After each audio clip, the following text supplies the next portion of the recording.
You got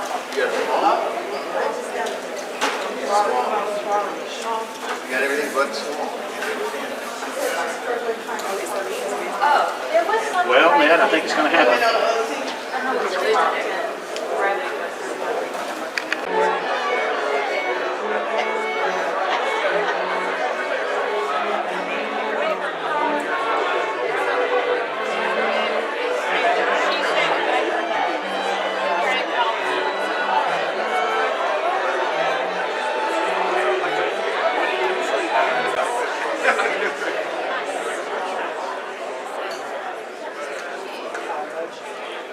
Good evening, everyone.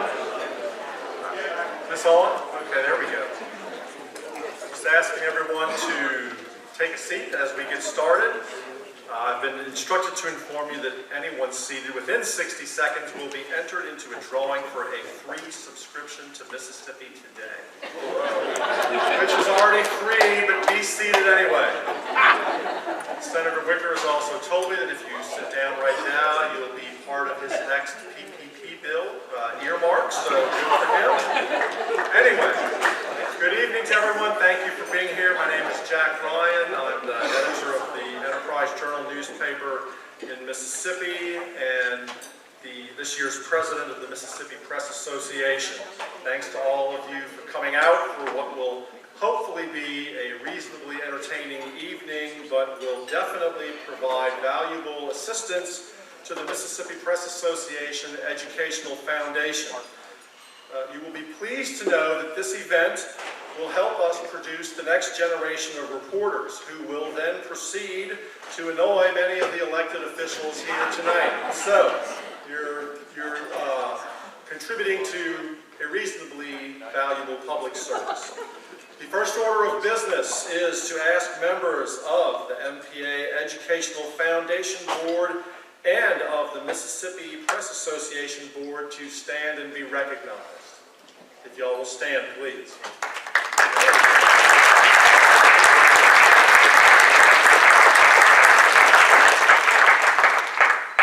And now if y'all will please stand for the invocation and then remain standing to honor America for our national anthem. Educational Foundation Chairman Paul Keene of the Wayne County News will deliver the invocation.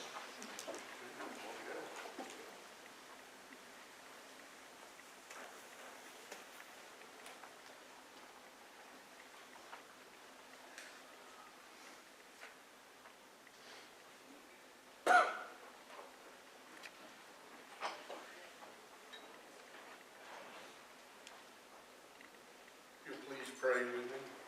Dear Lord, thank you for bringing us all together for tonight's event that benefits a great foundation. Please bless everyone in this room, for the legislators and leaders. Please bless them with the wisdom that you would have them have in order to make the decisions that benefit the most number of people. Please bless this food for our nourishment and in your service. Amen.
string quartet. That was excellent. Thank you very much.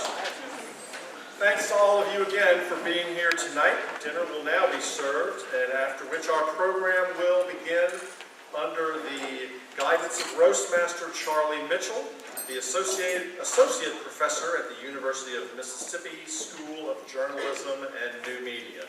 Thanks again. Enjoy. The Foundation's work, which has provided tens of thousands of dollars in educational internships and grants through the years that go to college students throughout the state of Mississippi. Before we get started tonight, though, I'd like to highlight a few people, organizations, and sponsors that without which this event would not be possible. First, obviously, we want to thank Senator Wicker.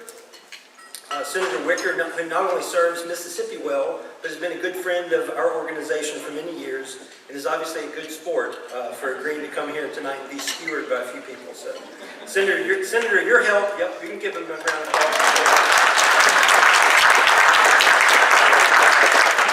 Senator, your help, along with our sponsors, has allowed us to raise more than $40,000. That's a huge amount of money for this event. $40,000 or more than $40,000 will fund educational internships for Mississippi college students, and for that we're indebted to you for your kindness, along with tonight's sponsors, which I will list a few. Our gold sponsors for this event are Blue Cross Blue Shield of Mississippi, C-Spire, T-Mobile, and the Ed and Becky Meek Foundation. You can applaud. Our silver sponsors are Atmos Energy, AT&T, BNSF Railroad, the Mississippi Economic Council, and the Mississippi Power Company. In addition, there are a number of individual table sponsors that are also listed in your program. I'd also like to offer a special thanks to Ned Browning for his help with our audio visuals tonight. Ned is a longtime friend and a great friend to our organization. I'd also like to thank the MPA staff for their hard work on this evening's event.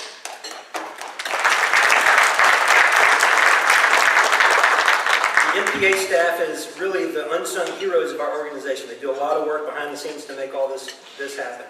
And finally, I'd like to offer a thanks to the Nancy Bateman Quartet for the great dinner music.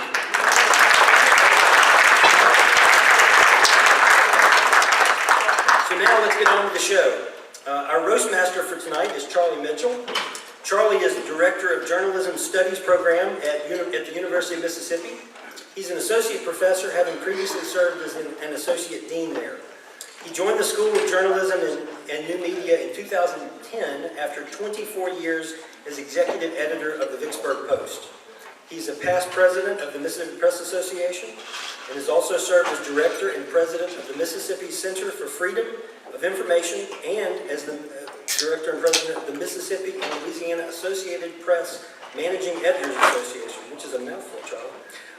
He was a columnist in more than 20 state newspapers for more than 30 years. So he's been around, and you probably have seen him before. Please welcome our Roastmaster for the night, Charlie Mitchell.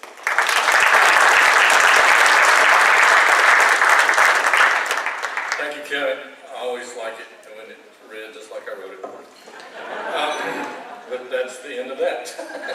So it's all good fun tonight. We're not going to have any Will Smith moments. Mrs. Wicker has lots of hair.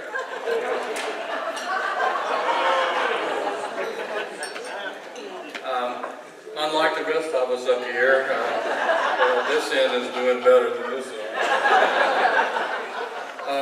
So I've done this before.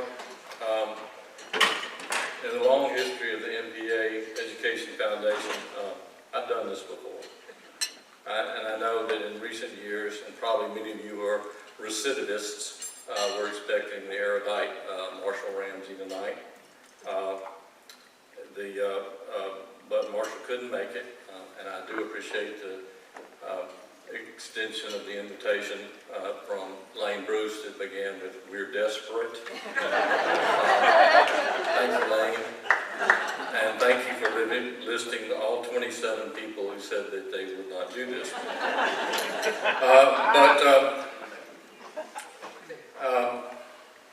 Marshall couldn't be here tonight. Governor Reeves and Speaker Gunn signed him up for Patriot School. He told me he wanted to cut class tonight, but he's in the running for the Shed White Loyalty Award and didn't want to risk losing it. Tonight's guest lecturer at the school is Haley Barber. The session will center how to say liberal, like it's a four-letter word insulting to motherhood and apple pie, and no one does that better than Haley Barber.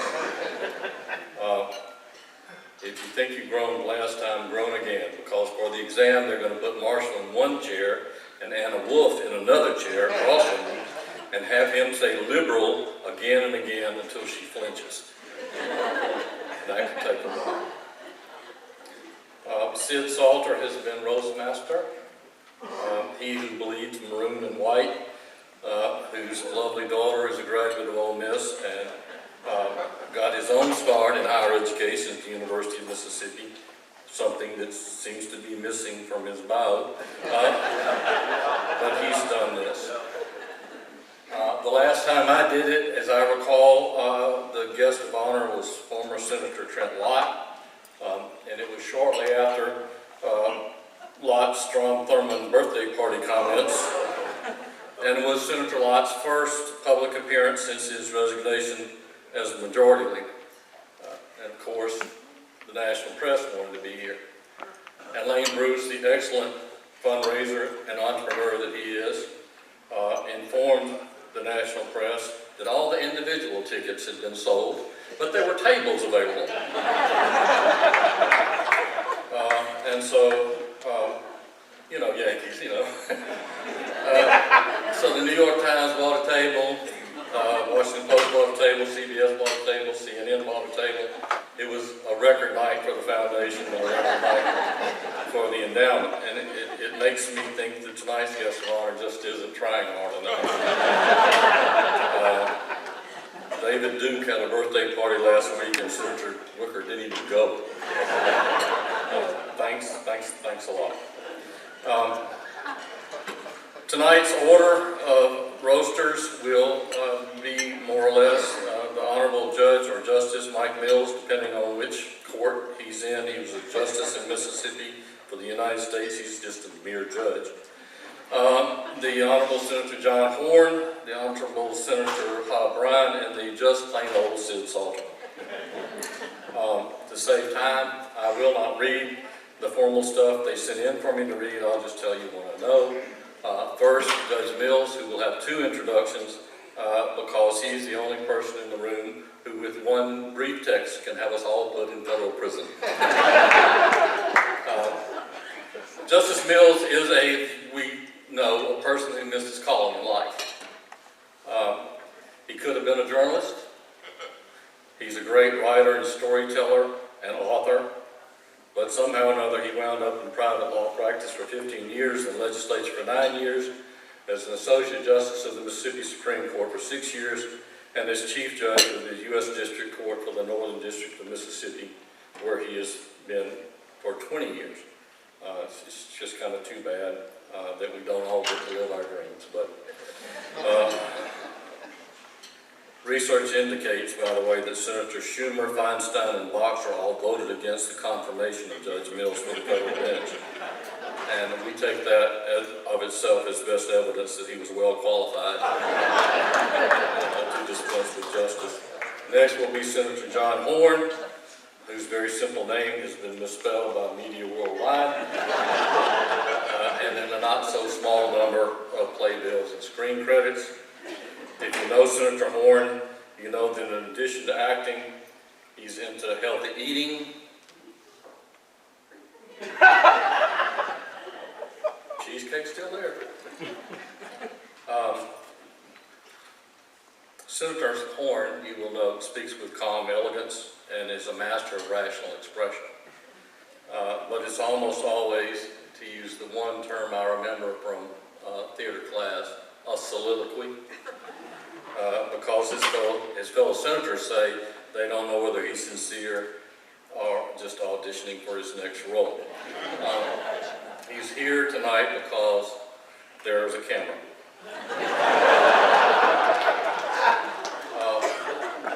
life's goal, of course, is to portray Morgan Freeman in a movie about the life of Morgan Freeman. Senator Horn says he does a better Morgan Freeman than Morgan Freeman. Next will be Senator Hobb Bryan, and when I think of Senator Bryan, I can't help it but the word contrarian comes to mind. Unlike Judge Mills, Senator Bryan was unable to gain admission to the University of Mississippi Law School and wound up at the University of Virginia. And I truly believe that if Mississippians were suddenly to awaken and elect Democratic supermajorities in both chambers of the legislature, that the good senator would immediately announce that he was becoming a Republican.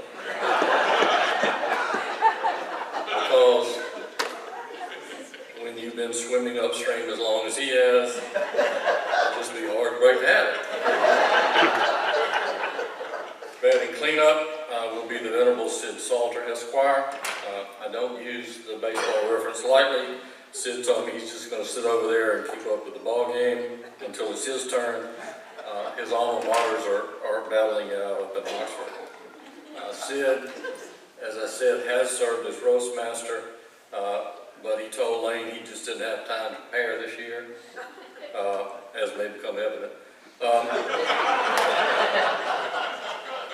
As a husband, father, grandfather, chief of communications for one of the state's newer universities, and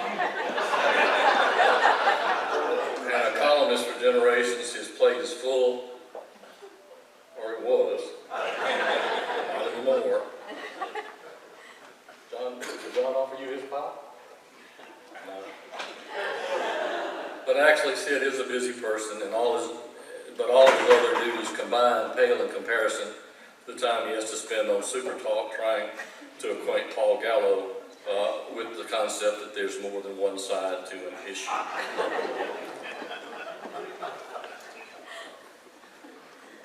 Now, the second introduction that I didn't write any of this. For the record, Ned, I didn't write any of this. Our first speaker. Some of this is redundant, and those of you who are editors will notice that. Those of you who are published don't know what redundant means. Judge Mills, it's not just the senator who's getting tonight, everybody gets it. Judge Mills is an 8th generation Itawambian who attended the public schools of Tishomingo and Itawamba counties before obtaining degrees from Itawamba Community College, the University of Mississippi, Ole Miss Law School, and Virginia Law School. He practiced law for 15 years while serving 12 years in the Mississippi legislature, where in 1994, as chairman of Judiciary A Committee, he authored the Court Reform Act, which created the Mississippi Court of Appeals and the Administrative Office of Courts. He also authored the White Collar Crime Act, which gives the Attorney General of this state broad discretion to prosecute public corruption. This act has only been used once in the last 25 years, and that was to prosecute a state legislature who was also a Holy Roller preacher for stealing. Finally, for several years in the House, Mills annually killed a proposed Beer Industry Fair Dealing Act, which would have given regional monopolies to beer distributors, leading Big Beer and other special interests to encourage Governor Fordyce to appoint him to the Mississippi Supreme Court, where he could do less mischief, and so they could get their beer industry bill passed. On the court, Judge Mills is best known for having authored State of Mississippi versus De La Beckwith in 2001.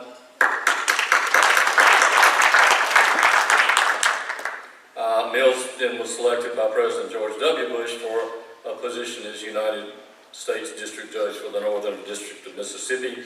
He was conducting a trial earlier today and graciously got in his car and drove to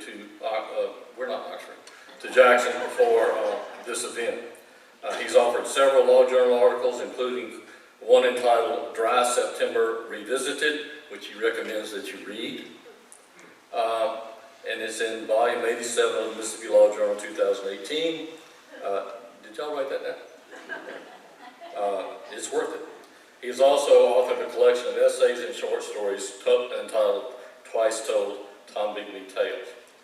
Judge Mills and his lovely wife, Mona, are the parents of 4 wonderful children, Allison, Chip, Rebecca, and Penn, whom they consider the greatest achievement of their lives. They also have 3 grandchildren and are hoping for more. Please welcome Judge Mills.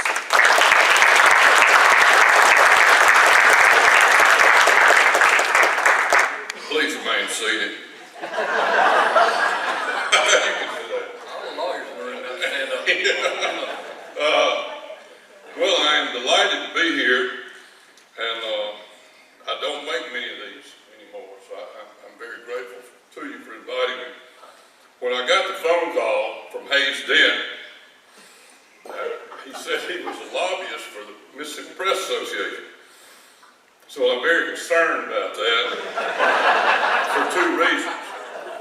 One, why does the Mississippi Press Association need a lobbyist? And number 2, why was it you? This is quite remarkable. This is not the Mississippi Press Association that I remember back in the 1980s and 1990s. Whole different group of people. This is Joe Sims's tort reform group. C-Spire, Blue Cross, T-Mobile, AT&T. These are the people who tried to put us out of the legislature. Y'all don't remember that? And I'm going back to 94.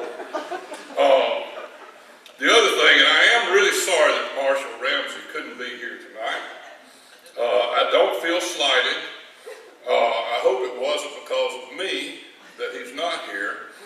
But when Hayes called me, and he said not to say anything about this to Charlie Mitchell or Senator Wicker, but now that you've brought the matter up, he said that Roger was not their first choice on the roast tonight, nor was I.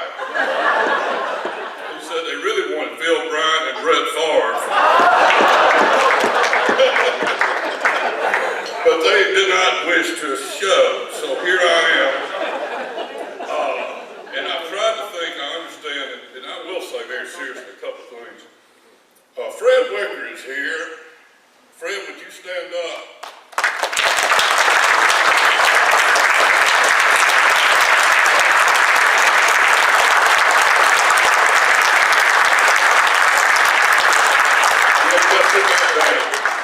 I'm not going to give you the podium because he would take it. And about over 40 years ago, the first case I ever tried was before Judge Wicker, and he was one of my heroes.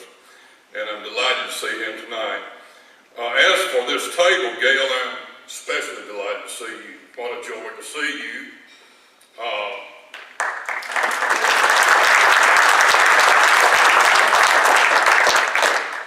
Senator Bryant had said that the last time I appeared at one of these, I went last. And he quoted Fred Wicker as saying, "The guy who goes first doesn't stand a chance." And I realized once I got here and saw the program what was happening. I'm going first. So good luck, guys. We'll do the best we can. And I don't, and it's also a pleasure. Senator Horn was one of my dear friends when I served in the House. And Sid Salter was covering us then, as I recall. And we had to deal with Norma Fields and who else? There was some tough folks back in those days. Charlie Mitchell from Vicksburg, Bill Miner, my goodness, tear the hide off your back. Emily Wagster is one of the faces from my past, and I saw her, and she asked a question. Emily, I'm glad to see you. She said, was it 93 or 94? And she remembered me as what was called the chairman of Judiciary A. The chairman of Judiciary A. I was the chairman, and I'm going to deal with some of the legislation that we handled shortly. Also in the legislature in my early days was a real master of rhetoric, someone that I wish I could do as well as he did, that is good friends with Senator Wicker and Senator Bryant. Jerry Willard from Itawamba County, Mississippi, served from the early 60s. I think he may have served with Senator Wicker when Fred was in the Senate. Is that right? He did. And I'm not going to get into when you and he had words about something. We'll pass over that. Jerry was a natural master of hyperbole and malapropism. Malapropisms. He was a hard act to follow. He was District 20, I was District 21. I always had to go after Jerry at all these county speakers back in the 80s and 90s. And he was a legend in the Mississippi House, in the legislature. And he was very colorful. And in those days, we had colorful people. We had a lot of lawyers then. I don't think they have enough lawyers now serving to fill up the 2 judiciary committees in the House. But we had more than enough lawyers. But Jerry came to Jackson one time, and this is an example of a malapropism. He spoke to the DAR convention. He was chairman of the local and private committee in the Mississippi House, a powerful position. And he had helped them get a plaque put up at the old Capitol. And they invited him to speak, much like you have invited me tonight. And he spoke to the ladies of the DAR and praised the American flag and probably saluted Jeff Davis and who knows what else. And they stood up and cheered when they got through with his speech. He had never heard such a speech. And he said, ladies, I want to thank you for my first standing ovulation.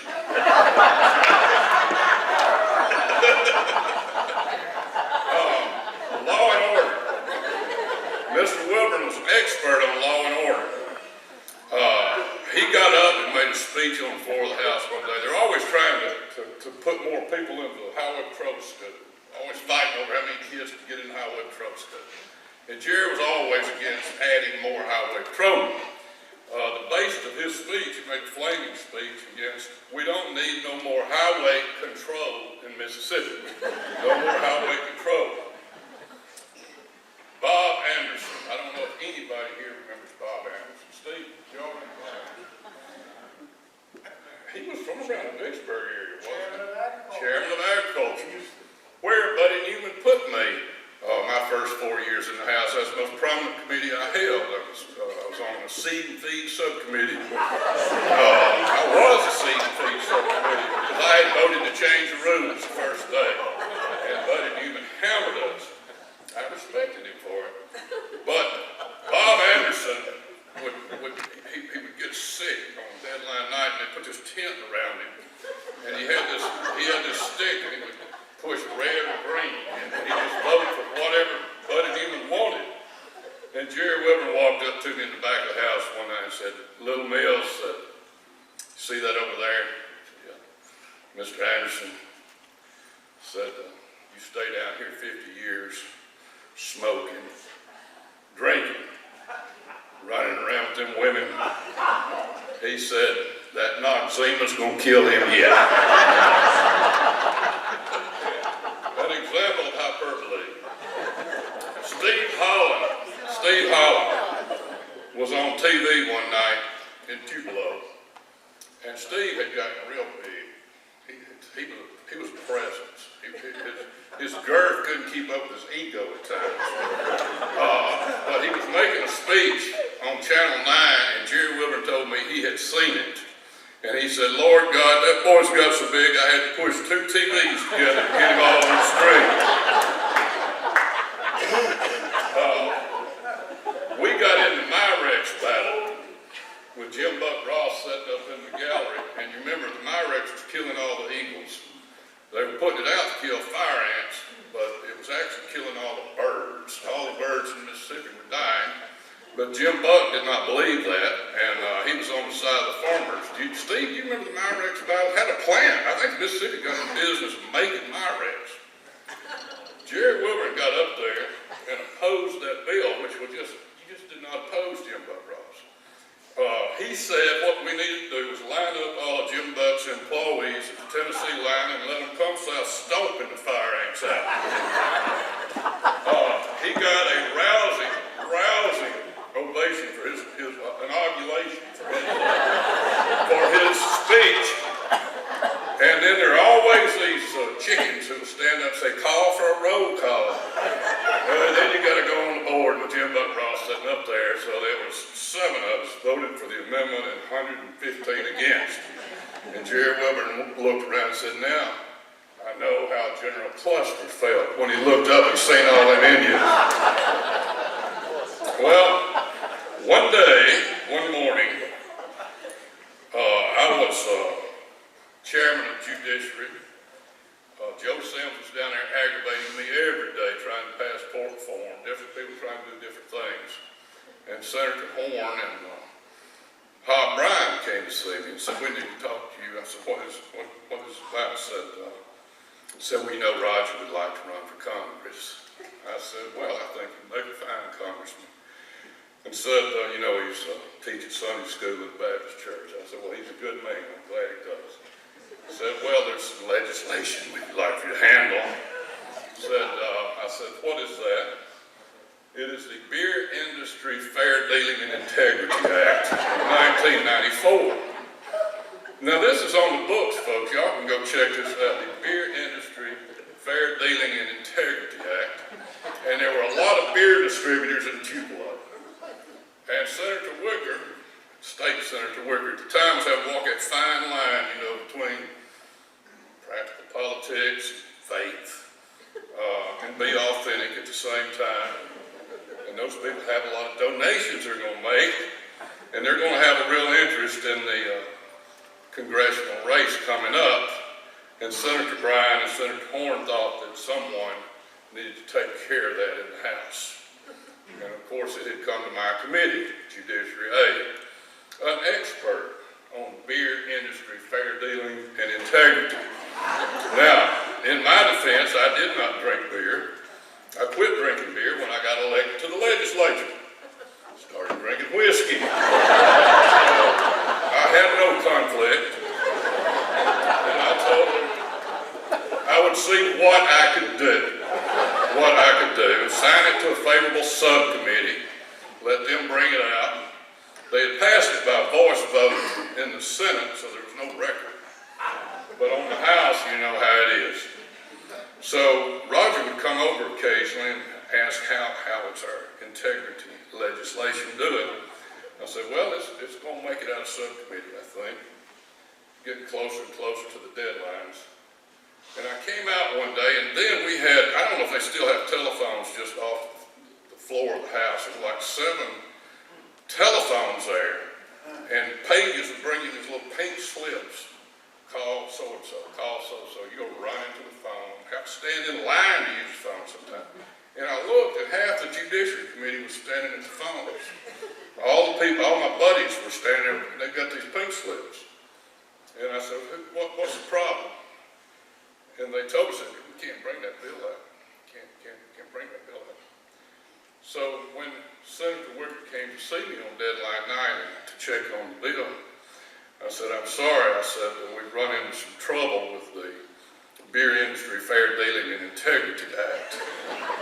What happened? I said, well, there's a fellow up in Itawamba County named Jerry Wilburn who's called everybody on the committee, and he's opposed to it. And Roger said, well, what is his philosophy? How is he philosophically opposed to it? I said, I don't know, but he told us we didn't need no more beer monotonies in Mississippi. And he killed that bill. That's how I got sent to Mississippi Supreme Court. The bill is now law, Senator Horn. Y'all passed it after I left. My congratulations to you, to Senator Bryan, and to Sid Salter for not reporting on it because they had given $1,000 to Mississippi State, never made it into the newspapers. Senator Wicker made it to Congress. Congratulations.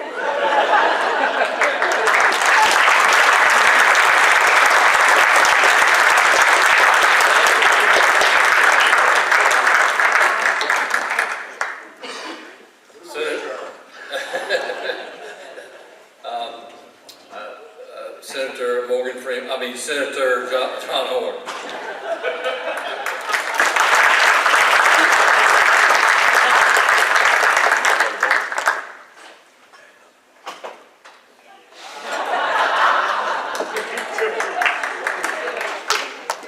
Sid, who loves you, baby?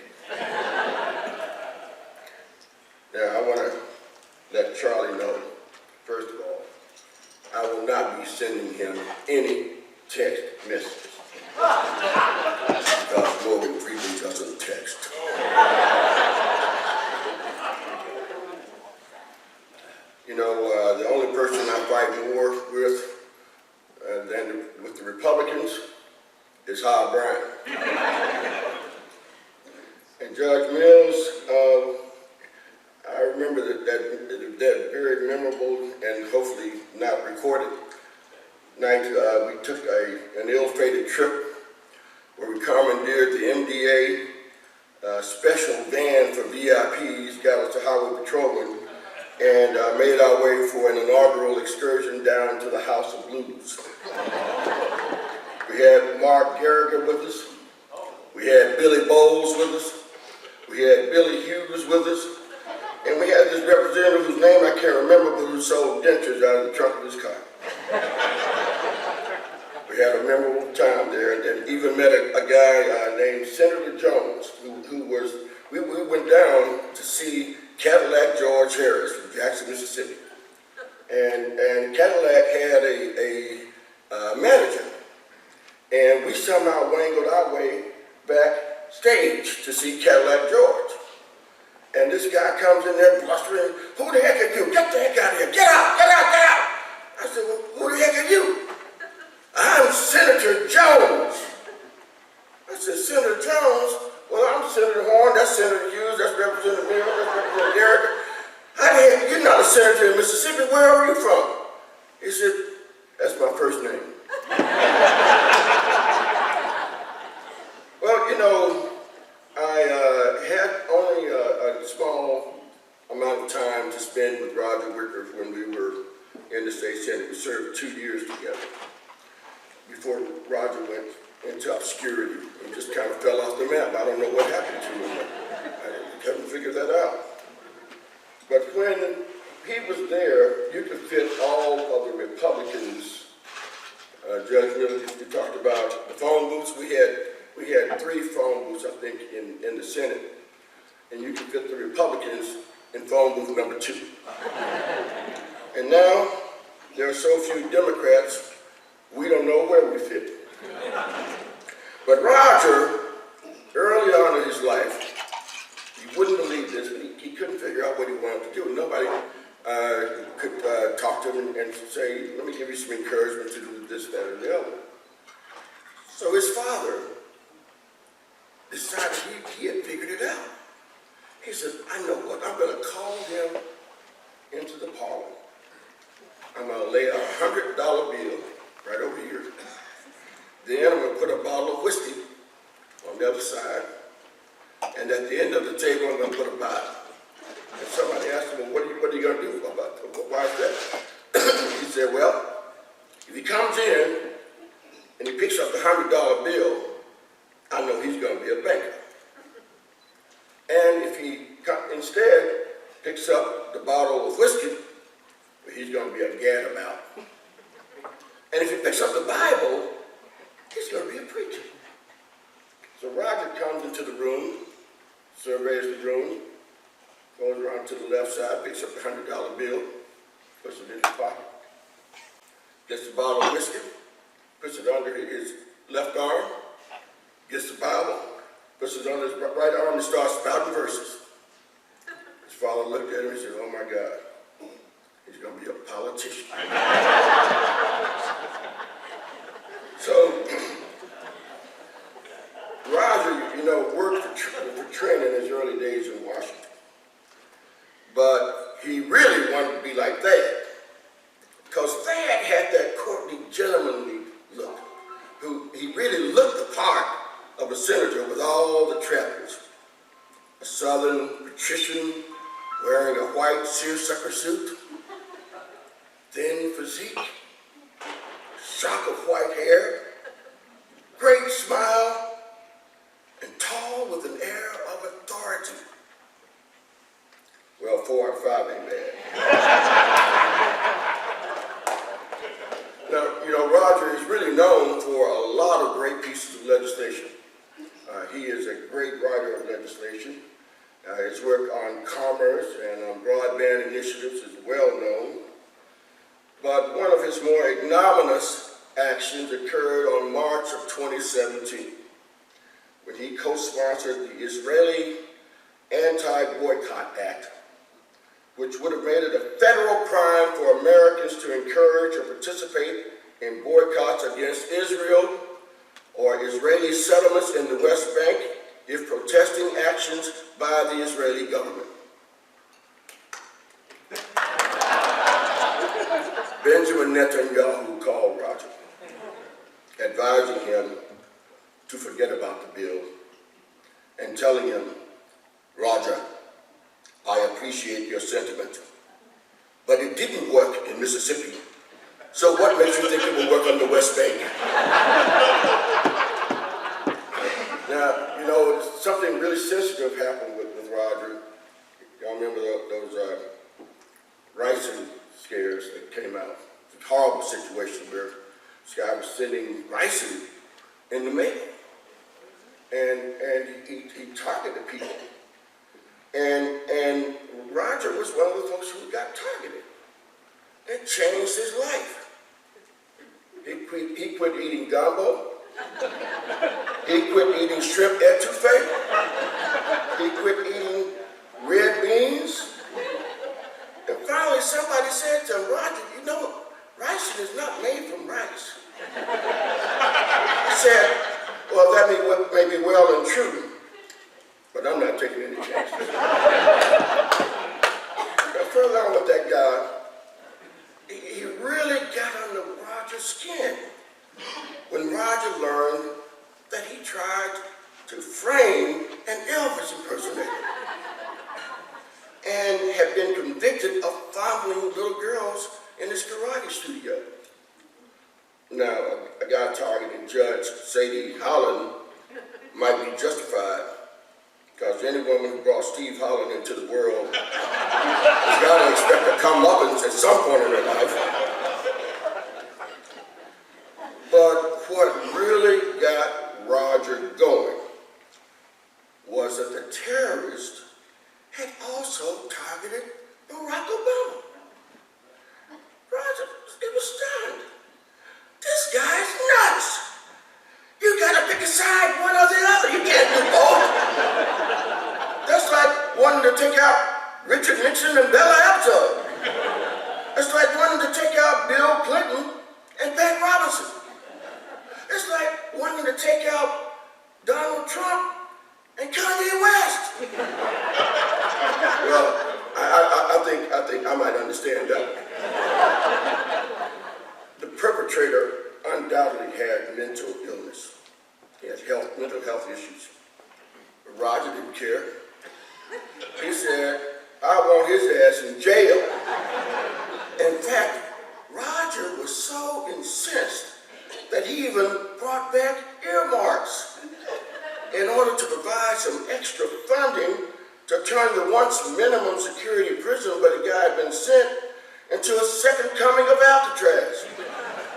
Roger even had an earmark to build a moat around the prison. And then he had to stop with killer sharks in Kansas. Well, now, Gail, it's great to see you. It's always wonderful to see you. My wife and Gail share the same first name, spelled a little differently. I didn't get, she didn't get so bad that her first name was hard to spell, but she's called Hale on her last name, being married to be my Gail. But everybody knows Roger, who knows Roger and Gail, who knows that Gail's a lot smarter than Roger. They met at youth legislature, and later young Republicans, and Gail has outshone Roger at every turn. Back then, she had all the academic accolades. She was the first female student body president at MC. She was one of the first 2 female members of the board of trustees at MC. She even gave the commencement address there. Gail actually could have been a senator, and Roger working for the nonprofit. In fact, Gail should have been the senator, and Roger should be in the nonprofit. Roger didn't decide to marry Gail. Gail decided to marry him. And as they built their 40-year marriage, they both understand that learning each other's communication or love language is critical to making someone feel heard and understood. Just the other day, Roger told Gail he had to go meet with some heads of state and then help fix some trillion-dollar budgets and then help hammer out the Republican agenda for the next 10 years without even looking up. Gail said, that's fine, dear. Have you finished your chores? My chores? Did you just hear what I said? I've got a heads of state, trillions of dollars budget, Republican agenda. And did you hear what I said? Have you finished your chores? Have you done the dishes? No. Have you walked the dogs? No. Have you taken out the garbage? No. Well, you're not going to be holding any meetings or fixing any budgets or hammering out any agendas until you get your chores done, Buster. Are we communicating?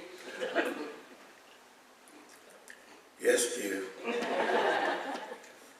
that, ladies and gentlemen, is the language of love.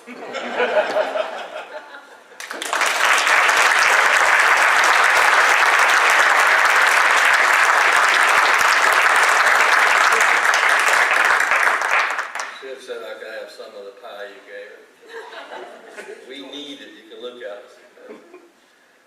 The Honorable Senator Hobb Bryan.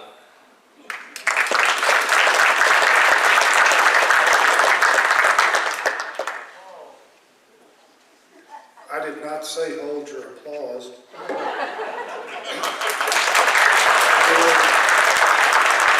Well, you sort of jumped the gun there, didn't you?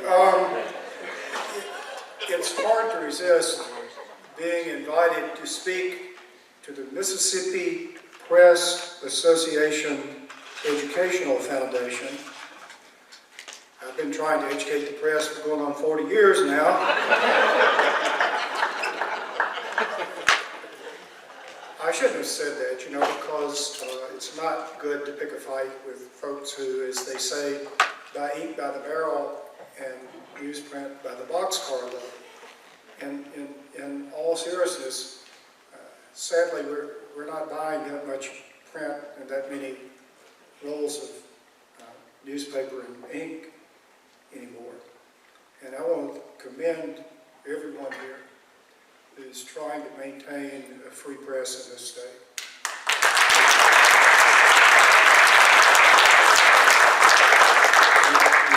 You don't know what you miss until it's gone, and I think, in all seriousness, a lot of the problems we have in this country is because we no longer have a situation where everybody sort of picked up the same newspaper in the morning and read it, and they ran letters to the editor, and I had op-ed pages, and we're seeing what it's doing to our society. So thank you for hanging in there. I appreciate it.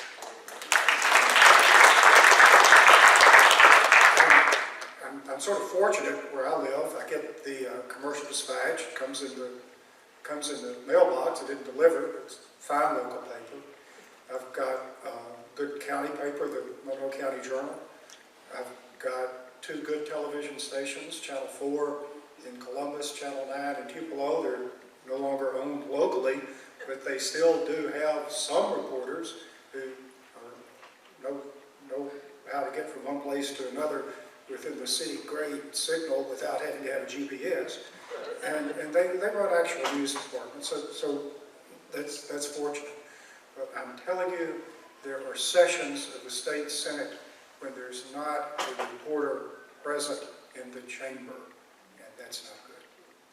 So thank you for hanging in there. Well, enough of that. Back to me. I wanted to yield my time to Gail, but she would not allow me. But I am glad to see Judge Wicker here. I'm glad that he's been recognized. I could spend the whole evening telling stories that Judge Wicker participated in or told. I remember there's a story that we had 3 circuit judges at the time, and they were all at the courthouse in Lee County. I used to tell this story and say that they were all just sitting around, and Judge Wicker let me know in a hurry that he was trying a case. The other 2 were sitting around. But one of the judges said, I have this problem, I conflict. I've got this case. It involves someone who invites me to his quail supper every year, and I can't hear his case. And the other judge said, Judge Wicker spoke up and said, I can't hear the case. I go to the quail supper too. I know he invites me to these things. I can't hear the case. And the third judge, who shall remain anonymous, said, well, the good old boy, or words to that effect, has never invited me to a damn thing. I'll hear his case. Judge Wicker has all these great stories, most of them involving churches. I'll just, you know the stories, I'll just do the punchline. If you mess with me, Gabe, I'll cut you. Y'all know that one? I think I'll risk just one eye. Y'all know, I don't know these stories. I don't believe I'd have told that. Y'all do know that one. Anyway, they're good stories. You can get the stories in addition to the punchlines at a later time and place. Judge Wicker, as you know, used to be a state senator, and Roger, of course, was a former state senator. We have a lot of, I guess around the country, a lot of parents and children who both served as state senators, but I don't know that there's another father-son team, both of whom had to resign from the Senate.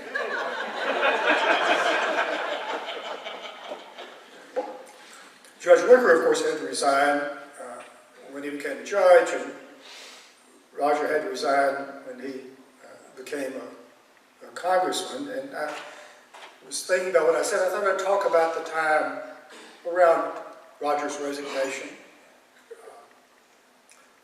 I remember he was running for the United States Congress, and I went to one of his announcements somewhere in DeSoto County, somewhere at Olive Branch, some airport, I forget where it was, but Roger was up there speaking, and he says, do you want a congressman who will go to Jackson, to Washington, and work with Senator Cochran and Senator Lott?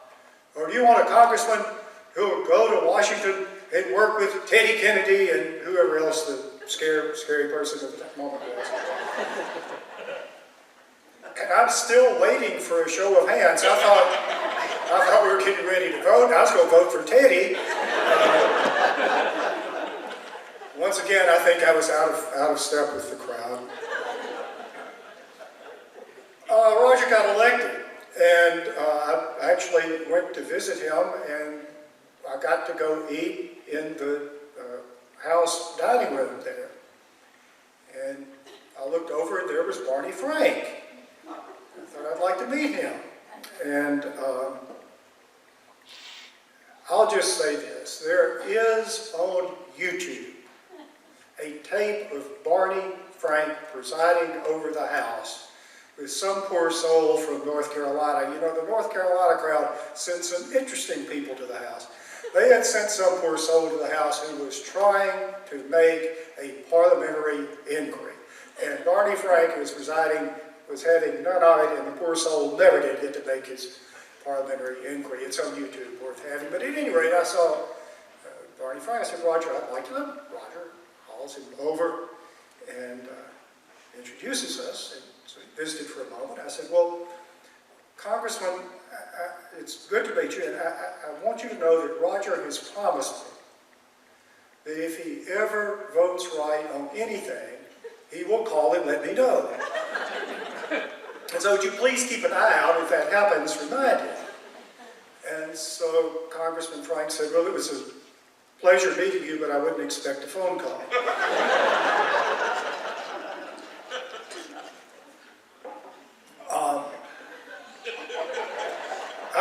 I called Roger, I didn't quite know what to say. And I said, Roger, I think, you know, it's a roast.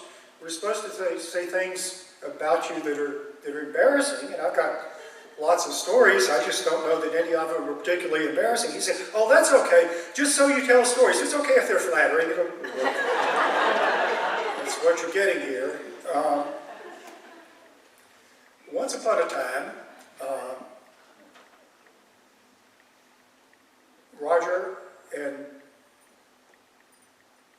Musgrove and Vic Frankowitz and I were leaving the Senate, going to eat lunch.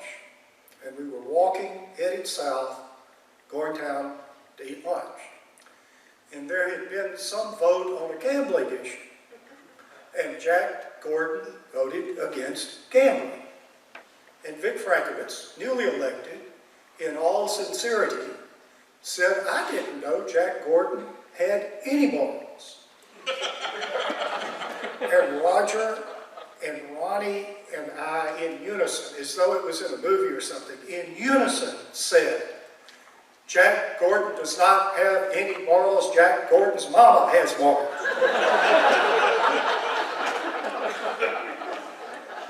Jack later, of course, wound up voting for some gambling issue, and after the roll call, I stood up and asked to make an introduction, and I announced Mrs. Louise Gordon was in the Senate gallery. If Mike can spend all this time telling stories about Jerry Wilburn, I guess I can tell stories about Jack Gordon. You know, Jerry Wilburn was a great help to me. In one of the redistrictings, I had picked up a portion of Itawamba County, and my opponent was Mac Allen Thomas, who had previously served and had connections in Itawamba. Mike, you remember Mac Allen, don't you? Yes. Yes, yes. Well, Mike was first elected to the Senate. Mac Allen was an incumbent. Mac Allen had scheduled a victory party, which I should do. I have never done. And apparently, I don't know what happened at the victory party, but Mike got 70% of the vote. So Mac Allen was running against me, and Jerry Wilburn was very helpful to me, because I didn't know Itawamba County. Obviously, Jerry did. He went all over Itawamba County telling everyone, yes, I know, but Mac Allen is even worse. I thought it would be a great bumper sticker. Re-elect Senator Brown, Mac Allen is even worse. So apparently Roger instructs the staff that if I call, they're to humor me. Is this true? They all seem to say, well, we were told you might call. But I'm reminded that I did actually call Roger's office to report this event. Jack, as you know, was not doing well there toward the end. And there's a church in Okolona, right by the railroad track, that has one of those signs out. No, it's a flashing sign. It's not the sort of church sign that you see. It's the sign you see in front of the convenience stores. But anyhow, they had a sign, and it said, pray, pray, pray for Jack Gordon. And after a few weeks, they changed it to say, keep praying for Jack Gordon. Well, Easter came along, and they decided to change the sign for Easter. But they didn't take anything down, they just added to it. So the sign now read, no Easter for the unsaved. Keep praying for Jack Gordon.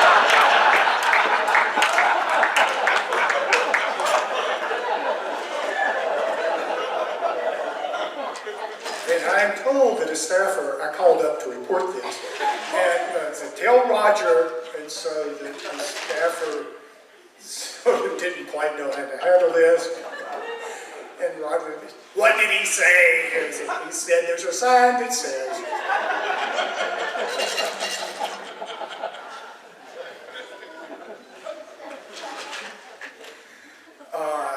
It's a treat to be here.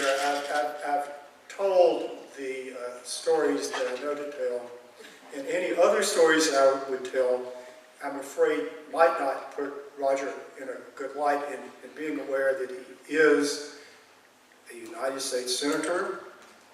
He's the senior United States Senator. And I think this is rampant sexism. They are forcing Cindy Hyde-Smith to call herself the junior senator. Just rampant sexism. But he's a senior senator, and he's a ranking member, and I can tell you, just personally, I'm very proud to have Roger Wicker as the ranking member of an important committee in the Senate, and nothing would make me happier for him to go down in history as the best ranking member ever in the history of the United States. But I don't want to say anything that would get on his wrong side. I've been reliably informed that if I don't use up all of my allotted time, no one will object. And since I might want something out of the press and would like to curry favor with them, and since I might like something out of Roger and would like to curry favor out of him, I'll just stop and do no more harm. Thank you.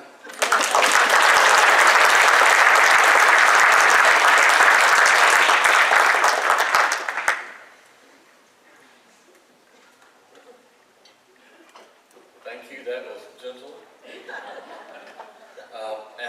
Our next guest is the plain old Sid Salter, who's not a senator and is just like, you know. But please don't stop applauding until he tells you.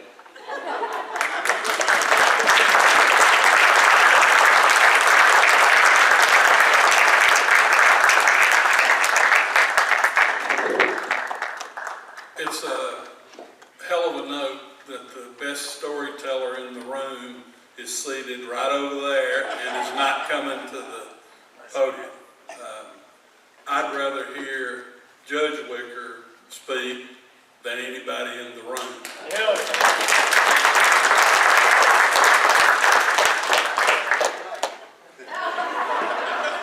I had a misspent evening in my youth with Judge Wicker and Dub Shoemaker. And I would like to say that we were all mesmerized by Judge Wicker's stories and jokes and tales, and that no whiskey was consumed. And I would be telling you a half-truth. But I'm glad to see you, Judge. Jerry Wilburn. There's another piece of legislation that my friend the judge forgot to mention, and that was the very special scholarship that was made available only to people in Jerry's home county. It's the Jerry Wilburn English as a Second Language Scholarship. And it's a joy to me to see George flags in public again. It really is. Did I misspell your name again? Yeah, I must have. All right. And of course, I would be remiss if I didn't mention that the esteemed judge, when he was a mere mortal and just serving in the House, was a huge part of what I was able to learn about covering the Mississippi legislature, because he and Billy McCoy and some other folks invited me to the Sun and Sand after hours. Now, if you really want to have your conceptions about how our laws are made blown up, go to one of those. Go in a room shared by 4 state legislators that smelled like a mix of dirty socks and week old beer, and you know, they're sitting around playing cards, eating off hot plates, and I'm sitting there thinking, so this is the high life that I read so much about.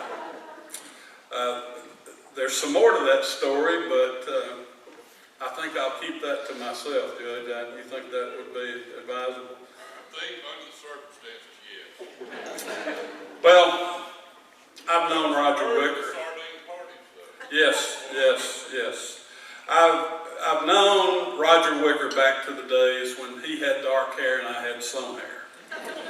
The year was 1988. He was then a newly minted state senator from Lee and Pontotoc counties and a colleague of another freshman state senator, Ronnie Musgrove. Hob Bryan was in his first of 11 terms. More to come about the Wicker Musgrove connection. Ronnie was nothing if not ambitious. It surprised no one that he had his sights set on higher office, lieutenant governor, governor, perhaps even the United States Senate.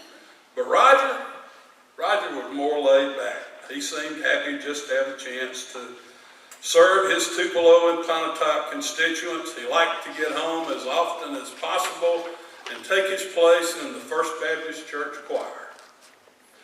While not what I would call an operatic tenor, Senator Wicker has a pleasing, serviceable baritone voice and a certain stage presence. Musgrove was also a faithful Baptist church choir stalwart. The plot, as they say, thickens. Musgrove went on to realize many of his political dreams, got elected lieutenant governor, got elected governor. Roger Wicker got some political promotions of his own. He was elected to the U.S. House of Representatives 7 times beginning in 1994 as part of the Republican contract with America. In 2007,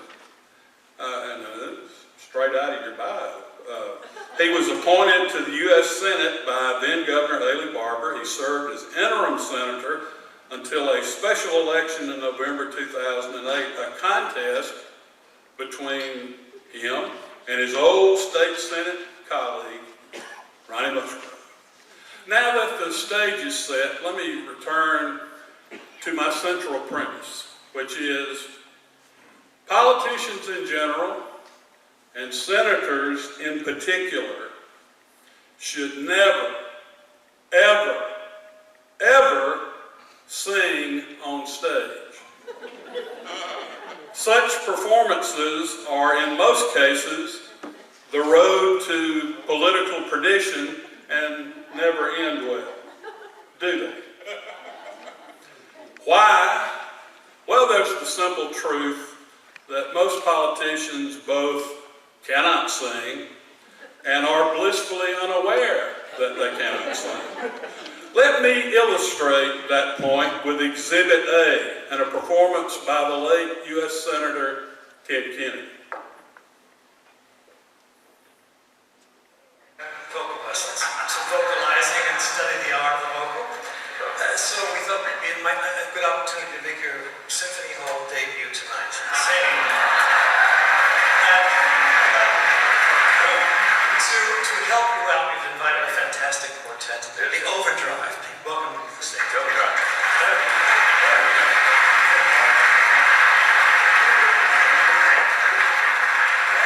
There's my friend.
Wonders just how much whiskey was consumed prior to that performance.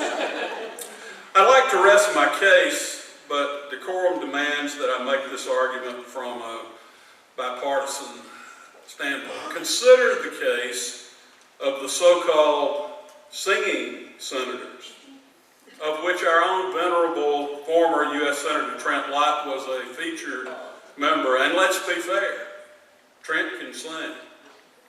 That didn't mean, however, that he should sing. Witness the carnage as reported by Chris Matthews on Hardball. Before we break, this was the week of the wall-to-wall Larry Craig story, of course, but there's one angle of the senator's past that wasn't covered till now. The senator was a proud member of a very small fraternity whose members have all fallen on hard and, in some cases, weird times. Let's take you behind the music.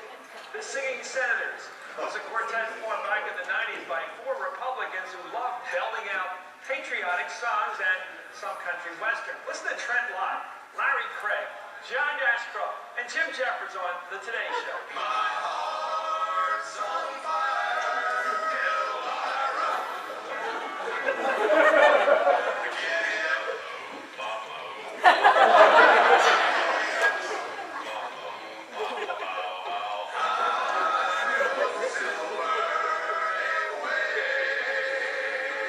So whatever became of those 4 crooners, first Ashcroft lost his 2000 Senate race to a dead guy. So like so often happens, he left the group for a solo career.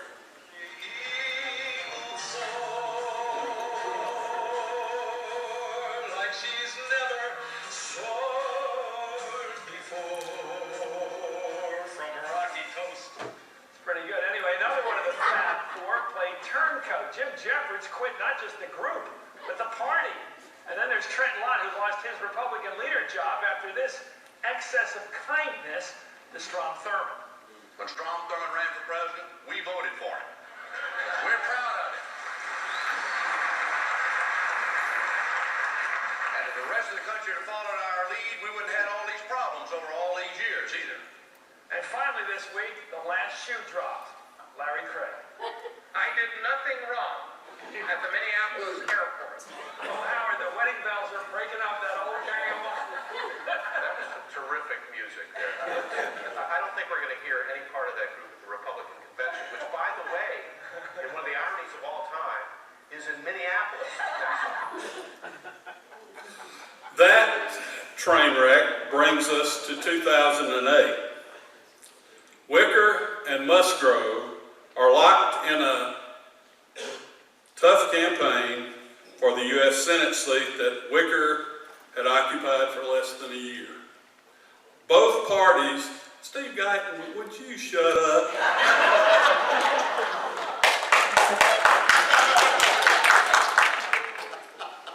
Both parties, through their senatorial campaign committees, were throwing tons of money into the race. During the last 10 days of the race, the Democrats found a video. A video of Roger Wicker singing in a 1987 Tupelo Community Theater production of the Broadway musical Oliver. As I said, Senator Wicker is a talented singer and actually has some acting chops as well. To that end, he accepted the role of the cunning pickpocket king Fagin in that production, a role that required him to sing the signature song, "You've Got to Pick a Pocket or Two." Roger, what politician in their right mind does that?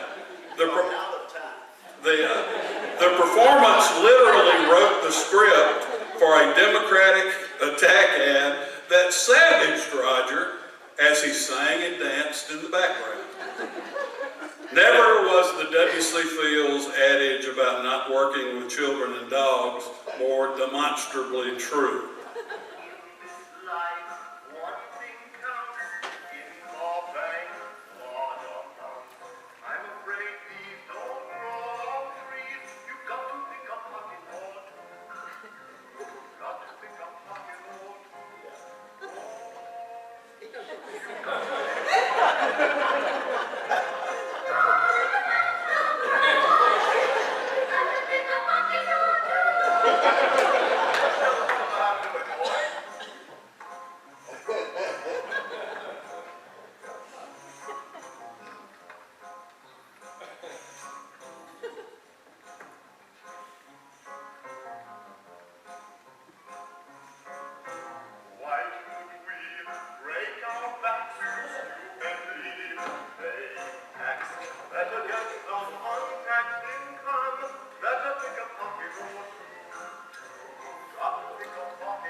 senators should never sing on stage.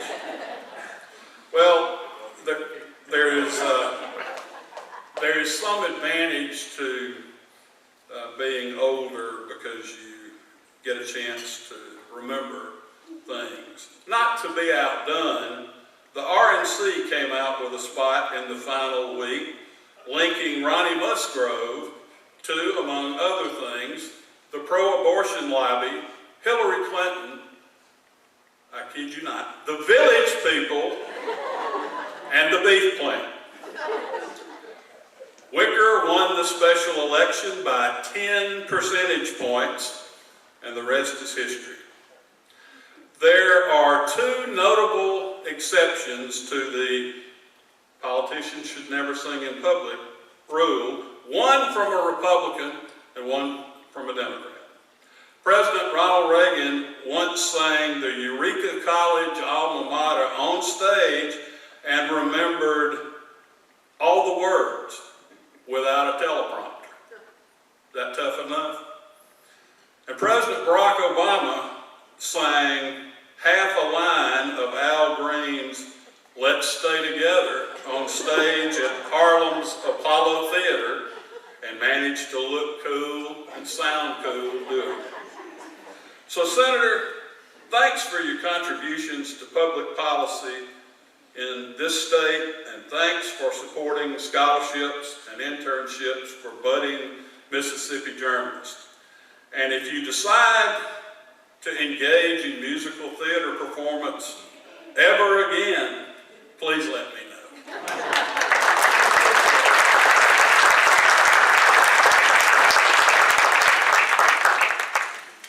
I wonder if the senator is going to sing his response. We've come to the time, finally, when we'll hear a response from U.S. Senator Roger Wicker. Steve, quit looking at your watch.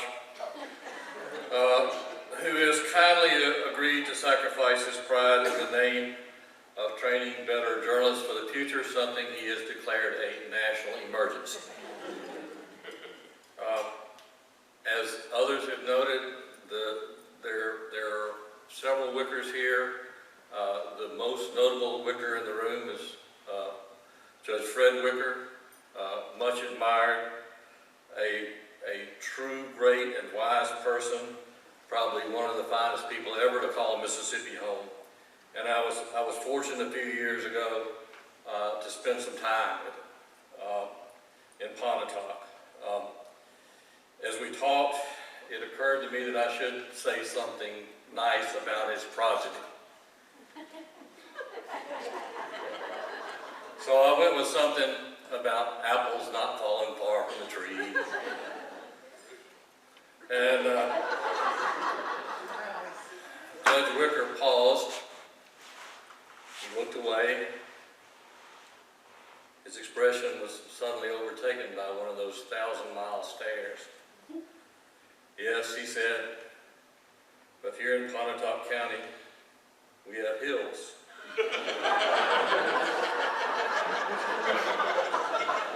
Sometimes when those apples fall from the tree, they'll bounce and they'll roll farther and farther. I think I saw a little tear in his eye. I patted his back. He nodded, and we stood in silence for quite a while.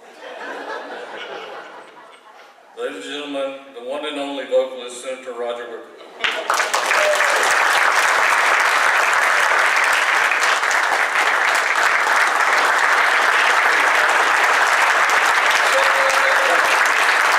Thank you for that standing ovation.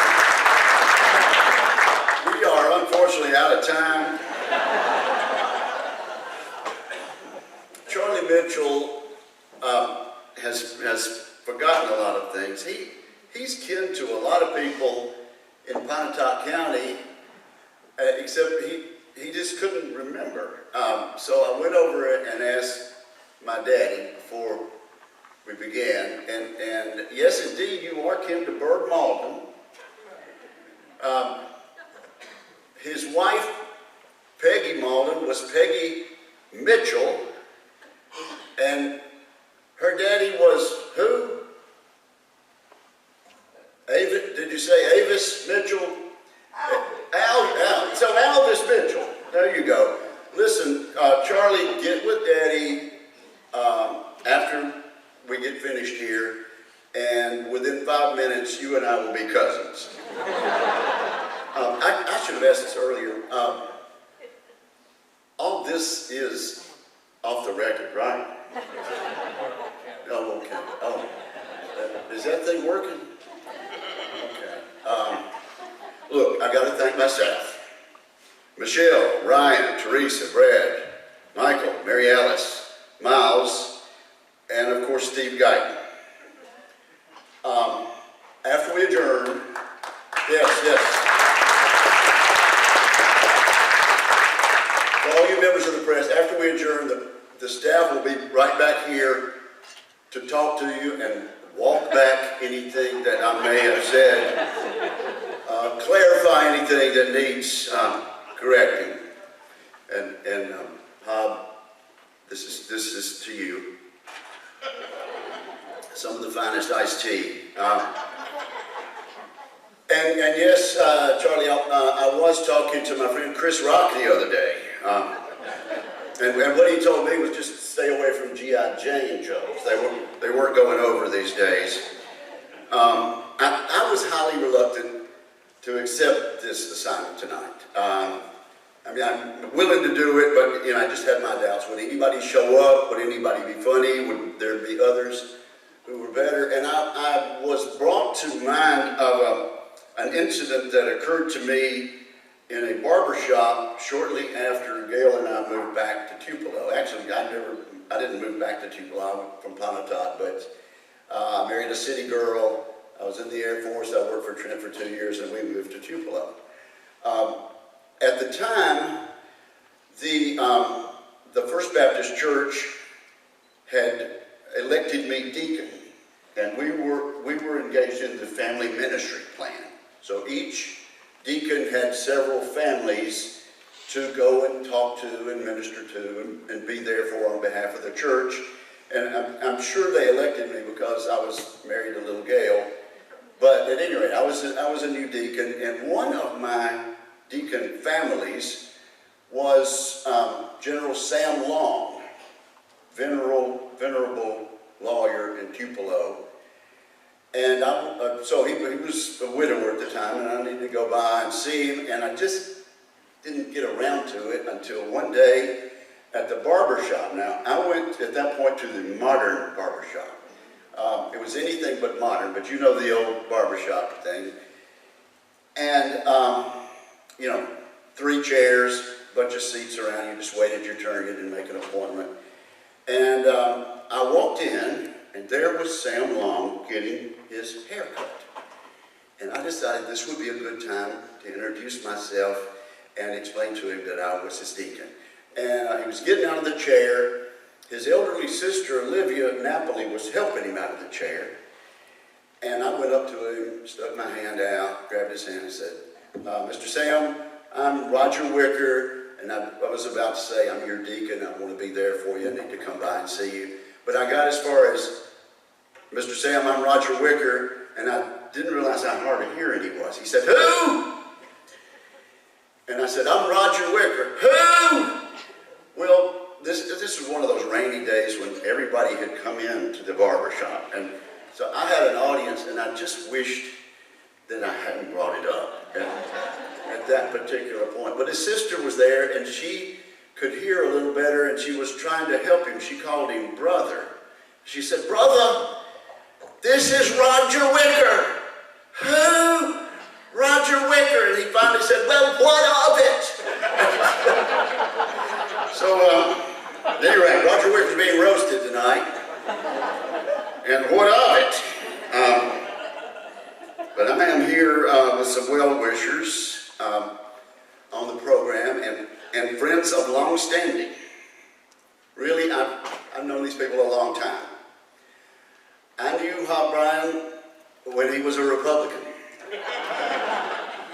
I knew Mike Mills when he was a Democrat. I knew Sid Salter when he was an Ole Miss fan. Well, kind of. And I knew John Horn before he represented the country club. Congratulations on your new district, John. But just think about it. Hob Bryant, Senator Hob Bryant, Dean of the State Senate. Steady voice of calm and reason in an otherwise volatile place. I remember one particular day during the time when Hob and I served in the State Senate together. Our governor had been ill and had been in the hospital.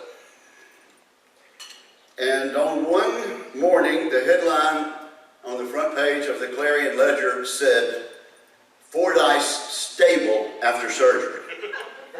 Hob loved that. A number of people wondered, in view of that result, whether surgery should be recommended for Hob Bryant. In fact, one of the main people who this thought occurred to was Hob himself. It turned out that earlier he had been to a doctor for a checkup. After a considerable amount of tests, the doctor came in and said, "Hob, you're normal." And Hob said, "Would you mind putting that in writing, please?" And yes, actually, Hob, the way I remember the Jack Gordon story about Easter was that you left it on my voicemail, and I only wish I had not erased it. Yes, keep praying for Jack Gordon. Now,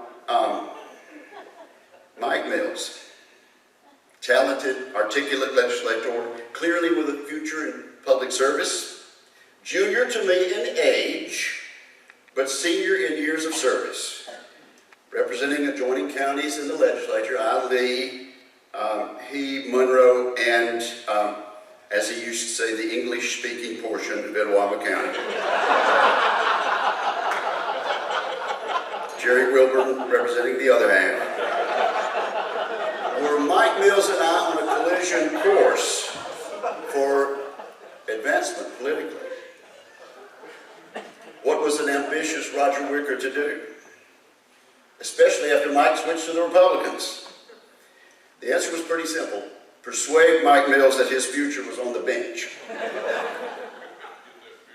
The circuit bench, the Supreme Bench, the federal bench, it succeeded, but I had to work at it. Mike is a great judge. A lot of people know that, but not as many people know what a great musician he is. And Sid Salter, for this, I'm so grateful. Because I play a part in this. Mike plays the guitar well. He sings. He organized a band last year called the June Bugs. And even let me sing a song or two for the June Bug Band. Right. That's right. And there were no dogs or children.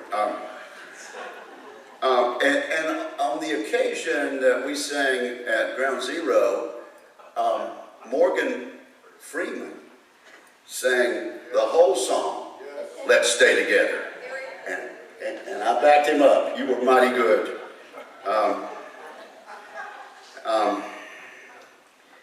Well, Mike's shining moment, and we're glad this isn't on film, was his solo rendition of Muddy Waters and Bo Diddley's "Mannish Boy." What's old juke joint number? "Mannish Boy," with a somewhat nuanced theme. I'm a young male, I'm heterosexual, and I'm loving it. But I don't think we have film of that. And then there's the story of Mike's near-death experience. Many people have known to have experienced this, to recover miraculously after peering beyond that great final curtain. Here was Judge Mills' account. after a serious heart attack. And Mike, I think you said the Tupelo Hospital wouldn't take your insurance, you had to go to Oxford. Judge Mills was lying on an intensive care bed, going in and out of consciousness. Now this is a true story. When he distinctly heard a voice saying, "Michael, Michael." The words were comforting and reassuring. "Michael, Michael." Giving him a sense of calm that everything was all right at this eternally profound moment. Then Mike opened his eyes and beheld the face of Jerry Wilburn. I guess he was just what the doctor ordered, Judge. Glad you made it back. John Horn has always had a way of knowing when the state senate needed a laugh. You just didn't want to be the recipient of his pointed barbs. Members distinctly recall John's end of session summary routine. Always a crowd pleaser. Now you're Hornak the Magnificent. Jarnak the Magnificent. Well, we always enjoyed it when we were sitting there praying that our name would not be called. John Horn actually loves to do a stand-up routine, a la Chris Rock. And I think at times you actually get paid for this, is that right? I remember I went to a performance of his one time, and goodness, politically incorrect. The routine you did was crazy checks, during which a welfare fraudster ended up outsmarting the authorities and then got outsmarted himself. John has been a candidate for re-election many times. I recently did some research about his victory totals. 59%, 75.2%, 82.7%, even 100%. It's interesting that those same voters have declined repeatedly to move him into the mayor's office. John, I figured it out. Clearly, you are overqualified to be mayor. Just a senator's senator. When he isn't doing stand-up or passing bills, John has his own program on Charles Evers Radio in Jackson, where every week he shares his thoughts with literally dozens of Jacksonians. And speaking of people with a face for radio, there's my old friend Sid Salter. When I moved back to Mississippi, Sid was the lion of print news. When I first got to the state senate and noticed the press table, as has been stated before, there was Norma Fields, there was Bill Miner. I asked Scott Bryan where Sid Salter sits. And he said, "Oh, he never comes, he just writes about us." Later in life, Sid did a stint on Super Talk Radio. Ratings went through the roof for public broadcasting. If Sid does for Mississippi State what he did for radio, hold on to your hat. Sid's been the unofficial Toastmaster-in-Chief of Mississippi and a columnist extraordinaire. I've been reading his stuff for over 40 years. He's praised me and he's chided me. Sometimes I love what he says, and sometimes he really pisses me off. In that sense, he's kind of like a member of my own family. So speaking of which, let me say a serious word of recognition to my family. Gail is here. She's been appropriately recognized and roasted. She's the one with the really good judgment. My wonderful daughters, Margaret and Caroline. My terrific sons-in-law, Andy and Kirk. And of course, it's already been pointed out that the real humorist in the family is my father, Judge Fred Wicker, who turned 98 just a few days ago.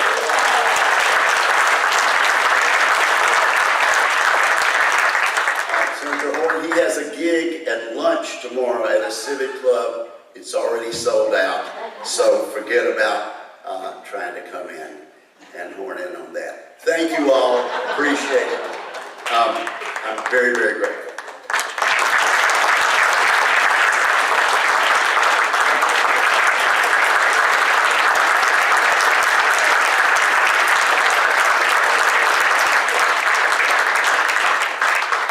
Thank you, Senator.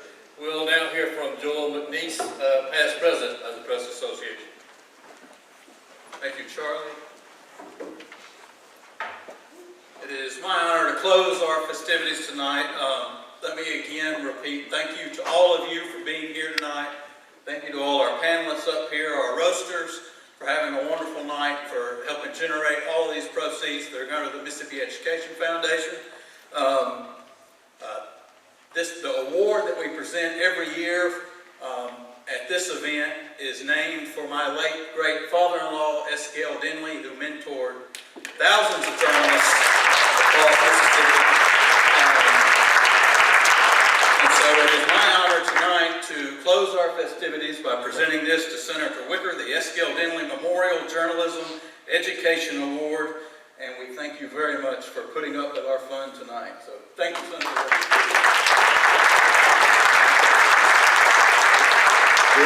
Bill Denley was one of my great professors at Ole Miss Journalism. So thank you again to the good senator, who in truth was the apple of his daddy's eye. I made up the part about the tree, that was not true. Thank you to the sponsors of this event, and thanks to all of you who have engaged in this exercise in humility. If you're staying the night, please know that Jim Prince is covering everybody's bar tab. If you're not staying the night, please drive safely and say a prayer for the future of good journalism. Thank you.